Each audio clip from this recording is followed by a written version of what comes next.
India ने neighbouring countries से आने वाले एफडीआई रूल्स में थोड़ा रिलैक्सेशन दिया है। गवर्नमेंट का कहना है कि इससे इन्वेस्टमेंट बढ़ेगा, स्टार्टअप्स को फंडिंग मिलना आसान होगा और मैन्युफैक्चरिंग को भी सपोर्ट मिलेगा।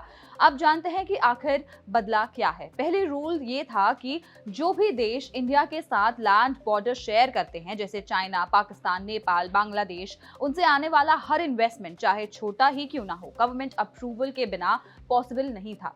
ये रूल 2020 में पेंडेमिक के दौरान लाया गया था ताकि कमजोर मार्केट का फायदा उठाकर कोई फॉरेन कंपनी इंडियन कंपनीज को सस्ते में एक्वायर ना कर सके। अब नए रूल्स के तहत नेबरिंग कंट्रीज के इन्वेस्टर्स इंडियन कंपनीज में 10% तक स्टेक ले सकते हैं बिना गवर्नमेंट अप्रूवल के। बस कंडीशंस ये हैं कि उन्हें कंपनी पर कंट्रोल नहीं मिलना चाहिए। ऐसे इन्वेस्टमेंट को ऑटोमेटिक रूट से अलाउ किया जाएगा, यानी कंपनीज को पहले अप्रूवल का इंतजार नहीं करना पड़ेगा।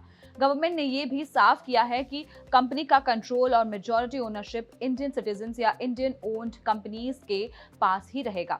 मगर अब सवाल यह है कि सरकार ने ये बदलाव क्यों किया। असल में कोई ग्लोबल वेंचर कैपिटल फंड्स में अलग अलग देशों के इन्वेस्टर्स होते हैं। पहले रूल्स की वजह से स्टार्टअप्स को भी छोटी फंडिंग के लिए भी गवर्नमेंट अप्रूवल लेना पड़ता था, जिससे फंडिंग प्रोसेस काफी स्लो हो जाता था। अब स्मॉल इन्वेस्टमेंट्स आसान होने से स्टार्टअप्स और टेक कंपनीज के लिए पैसा जुटाना आसान हो सकता है। अब सवाल यह है कि इससे फायदा किसे होगा। सरकार को उम्मीद है कि इससे खासकर इलेक्ट्रॉनिक्स, कैपिटल गुड्स और सोलर मैन्युफैक्चरिंग जैसे सेक्टर्स को बूस्ट मिलेगा। इन इंडस्ट्रीज को टेक्नोलॉजी और पार्टनरशिप्स के लिए फॉरेन इन्वेस्टमेंट की जरूरत पड़ती है।